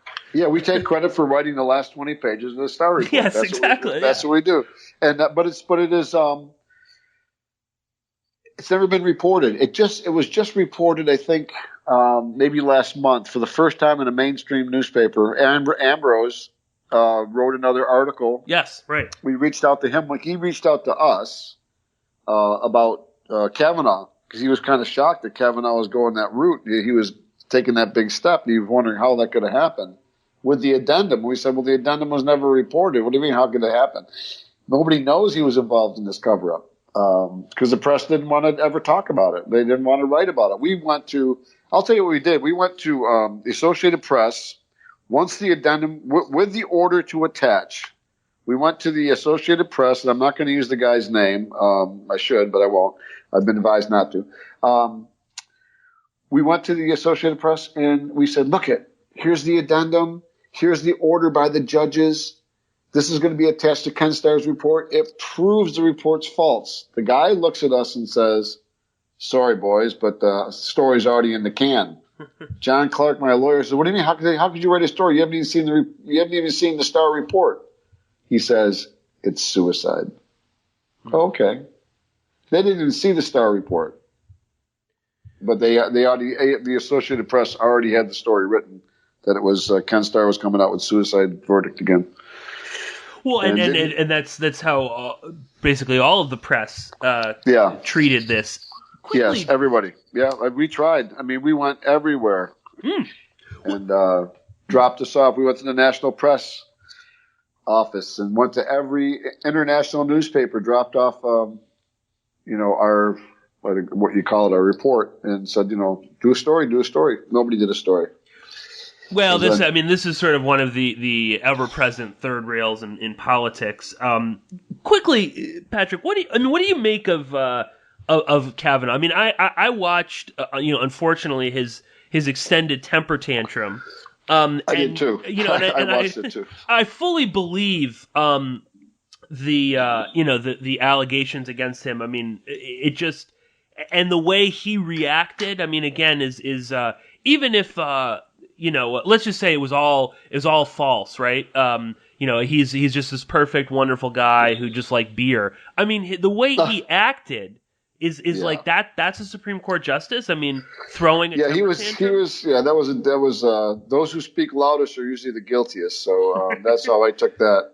But I think just my time. I think I probably spent more time with Brett Kavanaugh than anybody who vetted him, actually. And I can tell you that he's not an intellectual powerhouse. I don't know why people say that.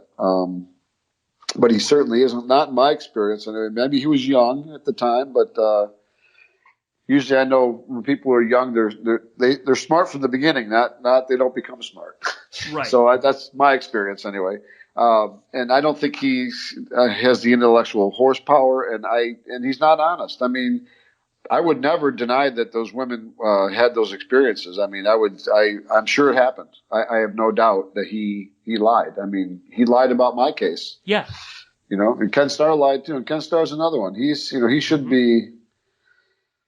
He shouldn't go down in history as being some great guy. After all, he defended Jeffrey Epstein in his sexual abuse, child abuse case there. Well, I was gonna bring that up as well. I mean, it's so fascinating to me that the way people have spun both Kavanaugh and even to an extent Ken Starr, that they're these wonderful conservative heroes who are fighting against the deep state and the Clintons and all that. Yes. You see that clearly the Vince Foster thing was a cover up for the Clintons, or at least for whoever was really behind it, and by extension that protected whatever Bill and Hillary Clinton might have known about this murder. Again, I'm not saying that that Bill ordered the hit, but clearly it helped draw attention away. Can I share something with your audience that my lawyer always says, don't talk like this because people think you're crazy, but I'm going to talk like this anyway because I do have a theory, and I'll go back to say, did the Clintons have him murdered? No. Did they know he was murdered? Yes. Yeah. They didn't order it. But here's one of the things that we uncovered, again, archives, finding documents. So the Promise Software Company, it had developed a app, we call it today, that was able to track money that was going into Swiss bank accounts. They'd put together this program that banks were using to track money that were going overseas with a little back door, get in and out and see what's going on. Promise Software was represented by Vince Foster from the Rose Law Firm. He was the one who was working with that company. And you could almost follow a trail that Vince Foster may have got him killed. He may have sold that software to the Israeli government, actually stole it from Promise, sold it to the Israelis. And then when our people found out, either the NSA or the CIA, I think that's why he was whacked, because I think he was kind of a double agent. And people think, Vince was this great family guy. He may have been, but he was still a thug. I'm going to tell you, everybody in Arkansas, I went to Arkansas, I went to Little Rock. I spent time there. I talked to people. He was a thug. I mean, he wouldn't have a problem walking into Fort Marcy Park to meet somebody. He didn't have to drag his body in there. He would go on there to get a payoff or get whatever, So people think, he was such a great family guy. Yeah, maybe he was, but he's also a thug. And most people, if you go back into Arkansas and interview people, I went to the bar he hung out at. I went to all these places. Some people were willing to talk. Some people weren't. I got told when I was in Arkansas by the librarian that I should keep my head down and don't ask too many questions because I could end up dead. She told me that right to my face. And she goes, this is a rough place. And so anyway, so I think that Vince may have been involved in some kind of theft of software. It was proven that he had some money missing. They weren't poor people, by the way. Kavanaugh's family had money, or excuse me, Kavanaugh's family has money too. Yes, well, Foster's family had money, old political money, stuff like that. So I think he was involved in some activity that got him killed, and that's. Yeah, and I think that's probably just the it's just the truth of the matter. And again, it's not. I think this perception that Bill, like the Clinton body count. I think that kind of gets a little overplayed. Yeah. I think that's more of a fun, I don't know, meme or way to kind of poke fun at them. But again, clearly they knew more about what was going on. And like I said, I mean, Ken Starr and Brett Kavanaugh helped steer that attention away. So, when Kavanaugh mentioned during his temper tantrum that, this is the Clintons coming after me, I mean, learning what I know now, I mean, it's laughable. Yeah, exactly. It's utterly laughable because, I mean, he was helping protect them. Yes, and then he was. Later on, Ken Starr helping Epstein. Clearly, the Clinton and Trump and virtually everyone else under the sun is connected with Epstein. So, this. What do you make of the sort of like selective memory when it comes to these things? Is that just again the politicized nature of the Foster case? Yeah, I think so, and I think it's incestuous in some ways because here you see Brett Kavanaugh, go on our website. Here he is on a plane shaking hands with the president of the United States, the guy he tried to bring down. Yes. Now he's on Air Force One. I mean, and it's. And then Ken Starr, they had dinner together. Why would Ken Starr sit down with Bill Clinton? Mm-hmm. Because they were friends with Epstein? I mean, I look at all these things like, why are all these interactions taking place? Why did Donald Trump mention Brett Kavanaugh, then back away? Why did mention Vince Foster? Vince Foster. Yeah, right. Talk about that, because that's another fascinating little. I think it was a way to bring it up and shut it down because it was swirling around that people wanted Trump to say something about Foster. People wanted him to say something about it. Yes. I think Ruddy, Chris Ruddy, the CEO of Newsmax, was behind the push to say something about Foster that haven't retracted. I think it was a kind of a strategy thing. Because people, I'm telling you again, people were, and I was reading some stuff online, and people were like, Trump's got to bring this up. He's got to bring this up. Well, because that also plays into this whole myth that, Trump is some sort of, not a conspiracy theorist, but, that he's going to reveal JFK and 9/11 and Vince Foster. Right. And people still kind of buy into it. And listen, I mean, I was shocked when he said, because I think it might have been with Sean Hannity, and he said, this is something fishy about Vince Foster and the Clintons. And then, again, it was like the next day, it was like, I didn't say that, I know. I know. Yeah, there was, I think, a way to bring it up and shut it down. That's all it was. And I think it was done by Christopher Ruddy. And Chris Ruddy this is an open, this is a known fact that he is close with Donald Trump, right? Close with Donald Trump. Hey, he gave the Clinton Foundation $1 million, Chris Ruddy did? Yeah, Newsmax. Yeah, they gave him for the the Clinton the Global Initiative. Global Initiative. He gave him $1 million. I mean, really? No, I know it's that's what I find just so bizarre. And maybe I'd love to get your take on this as well, Patrick. I mean, I know that when it comes to looking at the Clintons' dark past and whether it's Mena, Arkansas, the allegations of cocaine trafficking or the Vince Foster thing. I mean, there is this, it's like you kind of instantly, when you bring it up, it's like, oh, you're one of those right wingers. And people, I mean, no one on my, everyone on my show knows I'm as far from that as you can imagine. And I certainly consider myself someone of the left, but I don't know why you can't look at some of the Clinton stuff. And we'll say this, I mean, at the time, Patrick, weren't you were a registered Democrat? Registered Democrat. Actually, I went to the White House and I met the Clintons and Al Gore. We got invited to they had an event after the inauguration at the White House, and my girlfriend was a big fan of the Clintons, wrote in the postcard, and you had to be home when they called you, and she happened to be home working on her dissertation. So we got 2 invitations to go to the White House for a little, it was coffee, hot chocolate, and cookies, whatever it was. But we got to meet the president, and we ended up on national TV. My girlfriend and I, when the 6 o'clock news came on, we were right there shaking hands with Bill and Hillary. So we made the 6 o'clock news on NBC. And so I was a big fan of the Clintons. I was happy that he was elected. But it wasn't long after this Foster thing took place that I lost all faith in all politics. Yeah, and all well, I was government. going to say, I mean, right, this isn't like an endorsement of like the Republicans, because the Clintons are bad. But what do you make of the kind, why that this is so dominated by, at times, I mean, it's very conservative and at times just sort of right wingers that kind of like they've taken ownership over the Foster thing. And I think it really is it's more of a question of, it's not really a political ideology. It stops the truth from coming out.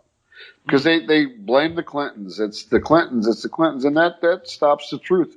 If people would say, read the addendum that John Clark, Patrick Knowlton, and Hugh Turley put together that's attached to the Starr report, they should be focusing on that and not placing the blame. They would learn something. But I think the conservative movement, and they just want to blame the Clintons. I mean, it's just, this is the way it is. And I feel bad that people are closed-minded sometimes when it comes to that, because when I go and speak places even, I get questions. Well, what did the Clintons have to do with it? And I have to tell these people nothing. They're so like, you got to be kidding me. How could you believe that? Well, because I did the investigation. I'm pretty sure that Bill did not say kill Vince. I'm sure Bill knew Vince was killed. Right. He might have had some ideas about why it happened. Yes, he may have known. Maybe he even knew he was going to be killed. I mean, he didn't order it. I think Hillary certainly didn't order it. I mean, well, I know the perception that she's this like Lady Macbeth figure, I think, is also a little overblown. Yeah, very much so. Very much so. And I don't think that her and Vince had a relationship like they're claiming, because I have my own theory about Hillary, and I don't think her and Vince were an item. I think they were good friends. Yeah. Well, I mean, that was like her law firm, right? Yeah. Yeah. Well, Rose Law Firm. I got to tell you, when I went to Arkansas, just so if anybody goes on to Arkansas, Little Rock, you're going to be surprised at, first of all the huge law firms that are there. It's nothing but lawyers. Mm-hmm.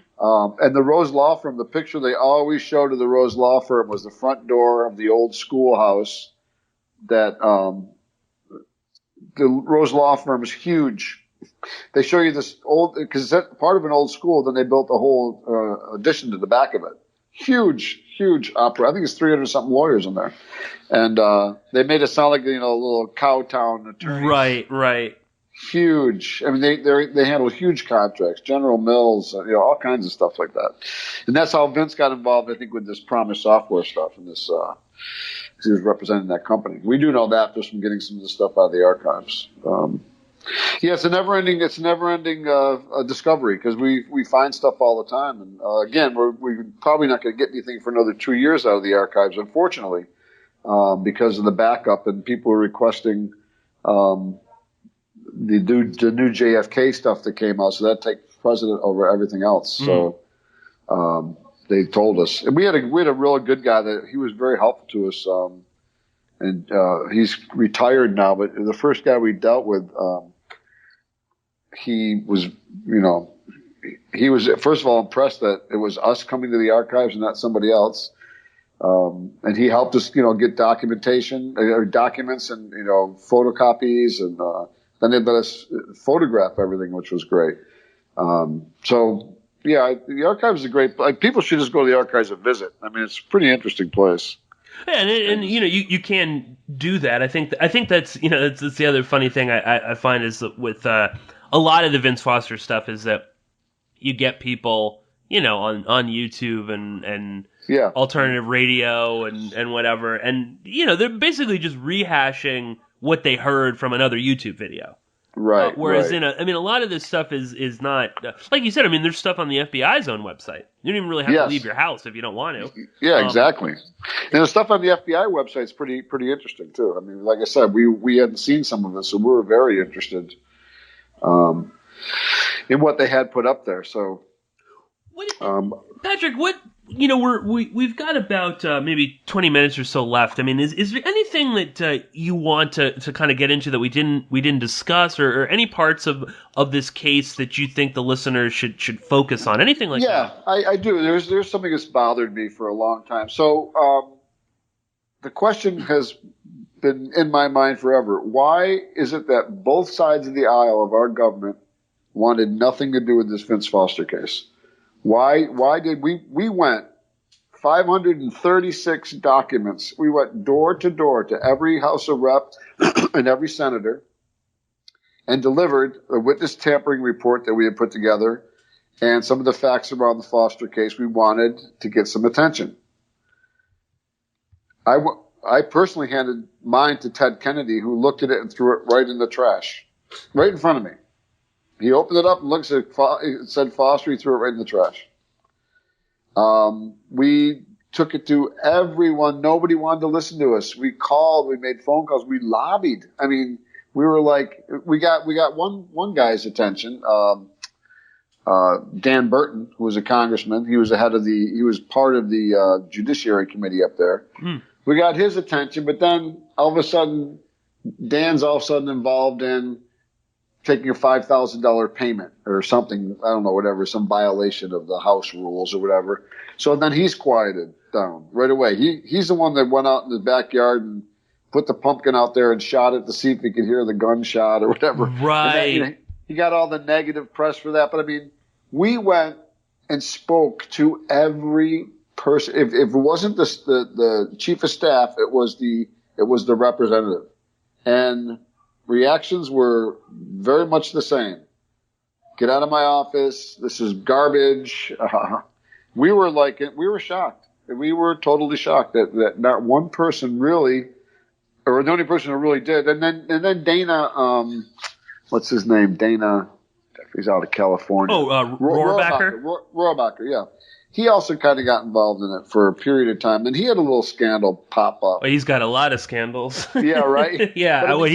He's one hell. Just as a quick aside, I mean, this is a guy that fought with the Mujahideen in Afghanistan. And God knows what he was actually doing over there. He's I wouldn't, trust him for a second. No, he was not very trustworthy. And I did it one time. I went and had Ambrose set me up with a lunch with Newt Gingrich, my representative from Syracuse at the time, because that's where I'm originally from, is Syracuse, New York.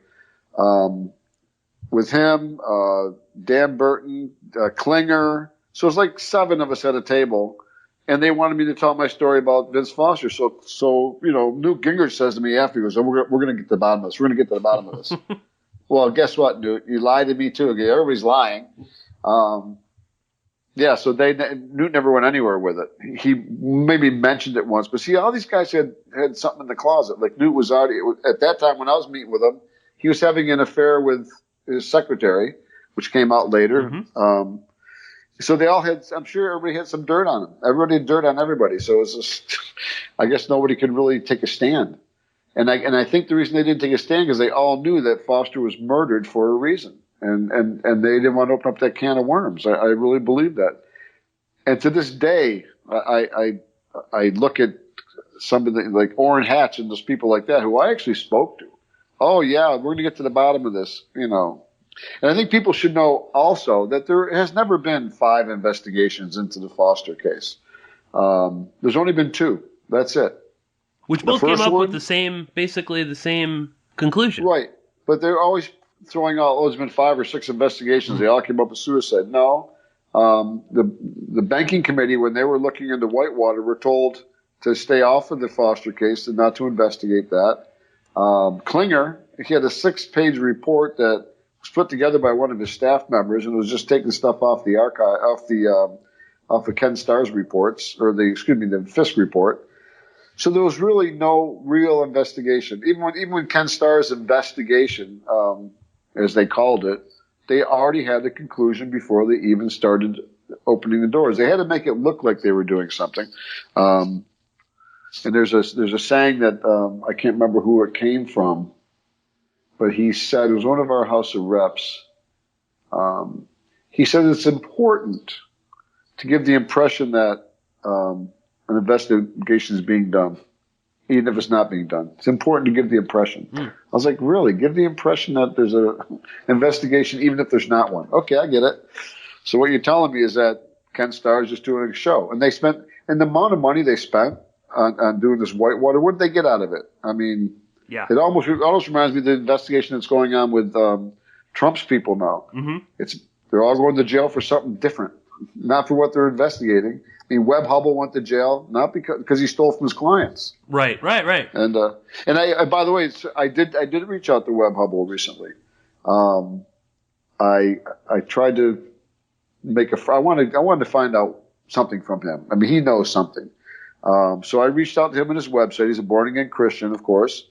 And I think he must have Googled me because the third time I wrote him, I said I wrote a book, I was trying to, because he's writing a lot of books. Sure. And I was trying to get friendly with him, but he blocked me from reaching out. So he must have Googled my name and said, uh-oh. But I wanted to get something from him. I think he knows something about Vince because he was very close to him. And he didn't believe he committed suicide either, He and Hillary they both said, the last person I'd imagine to kill himself would be Vince Foster. They said that. And we have it documented. She said that to Maggie Williams and other people at the White House, Right, and the whole the kind of like depression angle just doesn't really kind of hold up. He was not depressed. Yeah, or not in that way, but exactly. It just doesn't really fit. Patrick, we've only got a few minutes, and I just wanted to give you the opportunity once again to plug your books, your website, and also let people. I know that there's another a book that you wrote that's sort of like a court document. Please let the listeners know about that one as well. So that one's available still. I mean, it's on Amazon.com. It's pretty expensive. I saw it go up to like $48 or something the other day. We don't. Somebody's selling them online. We don't have any more of them. They're not in print. But it's called Failure of the Public Trust, and it actually lays out everything that we did for the courts, the harassment. I mean, the maps in there of people coming and going from the park. Just to give people an idea, there was like 58 people went to that park. And they were like all law enforcement, right? Yeah, right. It's first, and they didn't know who he was. Right. Okay, I got that. But anyways, Failure of the Public Trust. And then my new book about my childhood, my upbringing, is called As If It Never Happened, which is also available on Amazon and it's Kindle. And it's kind of a great thing because, and when I was writing it, I was thinking about how deprived I was as a child. And I think about my granddaughter now. There are these young people who are given opportunities.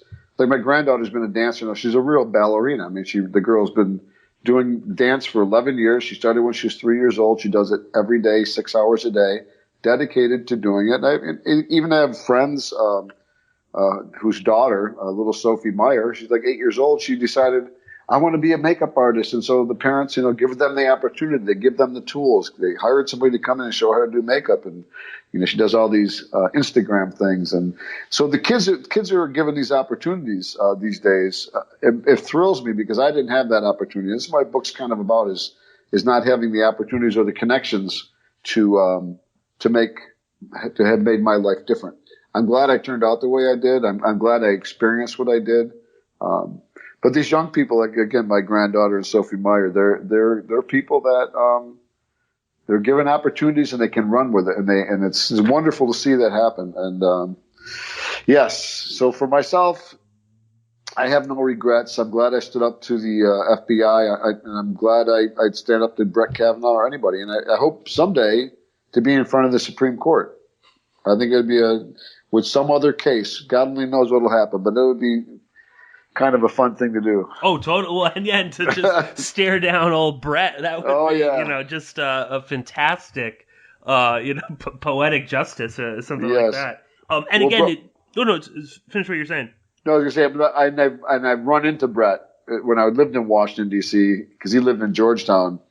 I mean, when he would see me, he was petrified because he knew. Yeah, but totally. he wasn't petrified of me. He was afraid of what I knew about him. I think that's really what it was.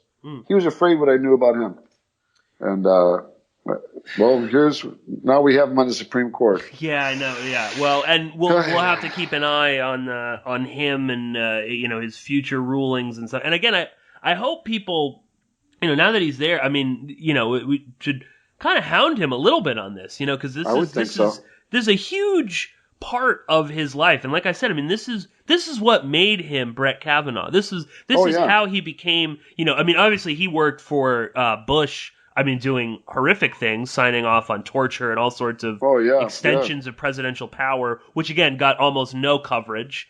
Absolutely none, right? Yeah, but the Vince Foster, Ken Starr stuff. I mean, that's what made him who he is. But we'll have to keep an eye on him. And again, Patrick, I'd love to have you back on the show. Thank you. To discuss more about the Vince Foster stuff, but also to talk about your new book, As If It Never Happened. Which, I'd like to do that.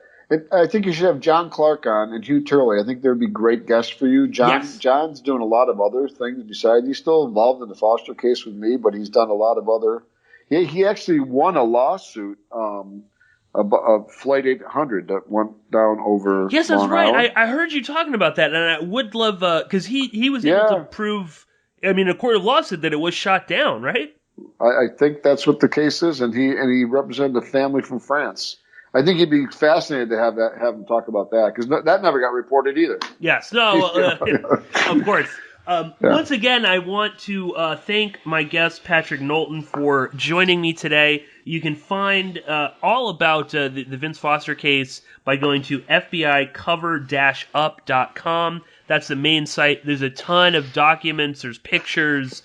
There's a whole section on Brett Kavanaugh. So if you haven't gotten your Brett Kavanaugh fix in, and you want to explore this fascinating character a little bit more, definitely encourage people to go there. There's also there's tons of interesting documents and all related to the Vince Foster case, and again proving that this that the whole Starr report is a complete and utter sham. And again, you can also find Patrick's books by going. You can what is it? A Failure of the Public Trust, which you can find on Amazon, and also As If It Never Happened, both of which we will link up to in the show notes.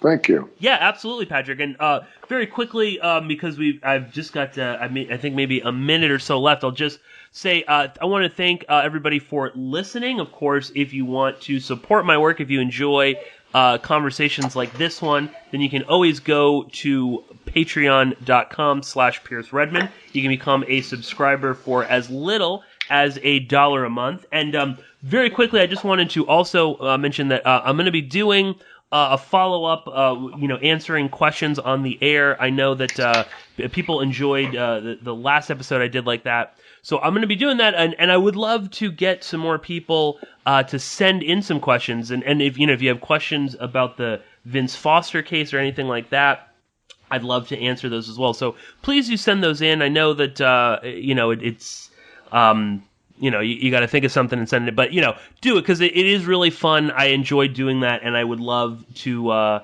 do maybe a full episode on that. So thank you all so much for listening. Here we go, Patrick.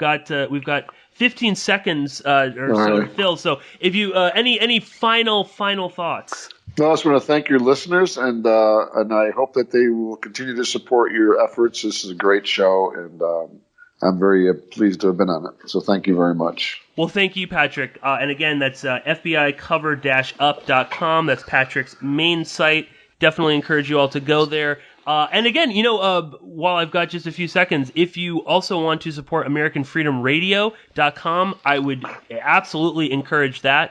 Because I wouldn't be able to have shows like this with guests like Patrick Knowlton without AFR and without all the work that Danny Romero does behind the scenes. So if you go to AmericanFreedomRadio.com and you click on the donate button, you can help support us. Any amount helps, and you can, of course, become a recurring donor. It's all through PayPal. So thank you all so much for listening, and I will be talking to you all very soon.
labels, no rules, no taboo topics, no fear of doom, We are American Freedom Radio.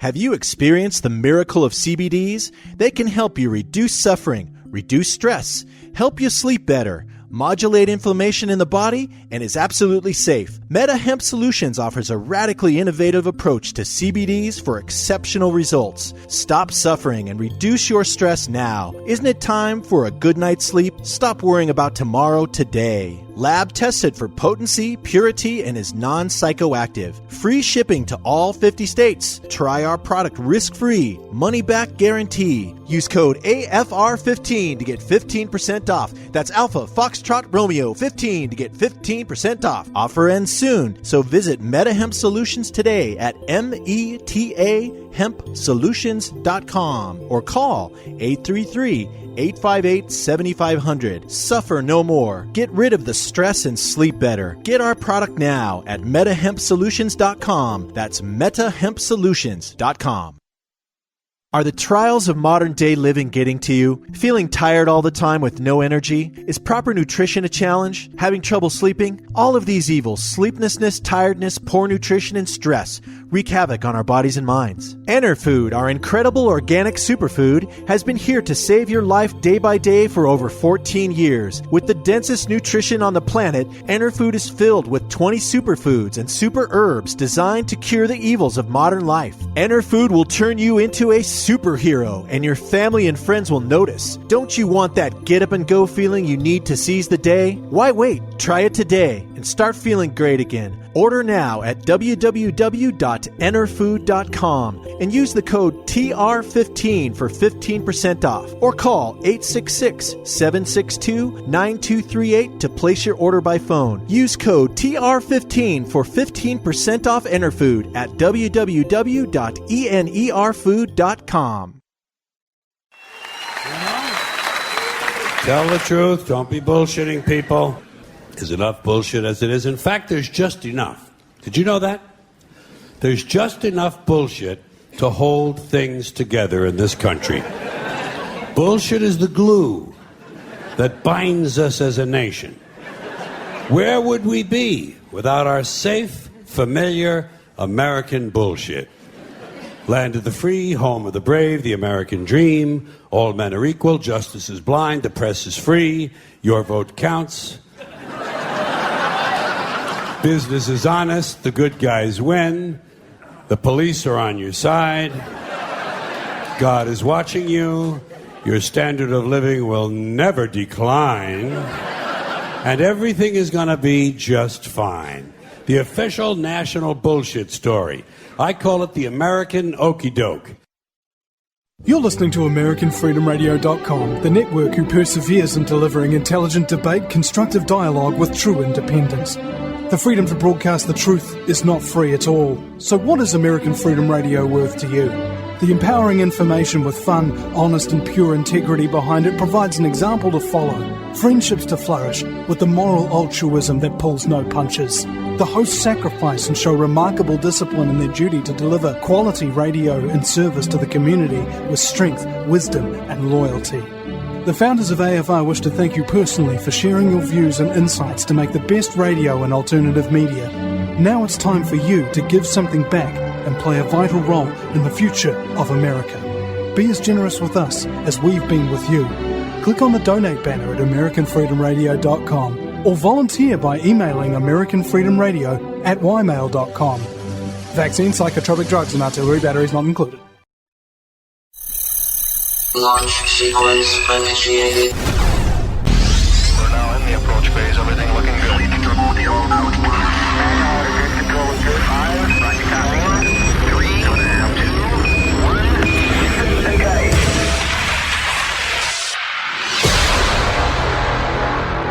Prepare your mind to experience American Freedom Radio.